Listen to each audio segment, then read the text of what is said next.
اور حضرت جبرائیل جدت سے مینڈھا لے کر آئے، اور جب لے کر آئے نا تو حضرت جبرائیل کی آواز کیا تھی؟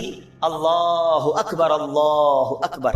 حضرت ابراہیم اپنے بیٹے کے اوپر جھکے ہوئے ہیں، چھری ہاتھ میں ہے، آسمان کی طرف نظر کی تو دیکھا کہ جبرائیل آسمان سے آ رہے ہیں۔ آپ سمجھ گئے کہ میرے امتحان کا وقت ختم ہو گیا۔ آپ نے کیا کہا؟ لا الہ الا اللہ واللہ اکبر۔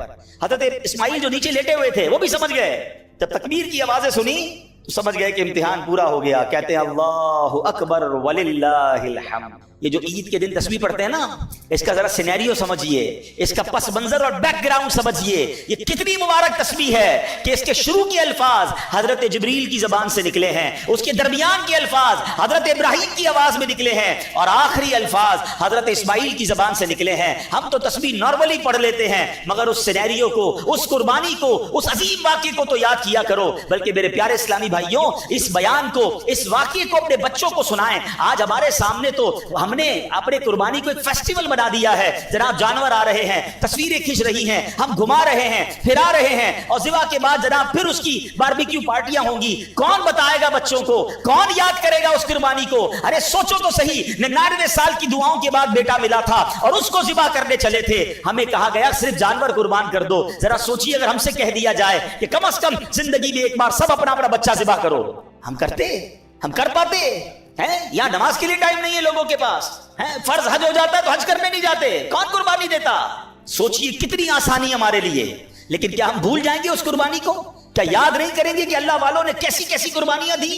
اللہ ان کے صدقے ہمیں کچھ اپنے معمولات کو سدھارنے کی توفیق عطا فرمائے۔ اب اس تسبیح کو ذرا اس تصور میں تو پڑھیے نا کہ سبحان اللہ، پہلے حضرت جبرائیل کیا کہہ رہے ہیں، اور پھر حضرت ابراہیم، اور آخر میں حضرت اسماعیل مل کر پڑھیں گے اللہ اکبر اللہ اکبر لا الہ الا اللہ واللہ اکبر اللہ اکبر وللہ الحمد اللہ اکبر اللہ اکبر لا الہ الا اللہ واللہ اکبر اللہ اکبر وللہ الحمد اللہ اکبر اللہ اکبر لا الہ الا اللہ واللہ اکبر اللہ اکبر وللہ۔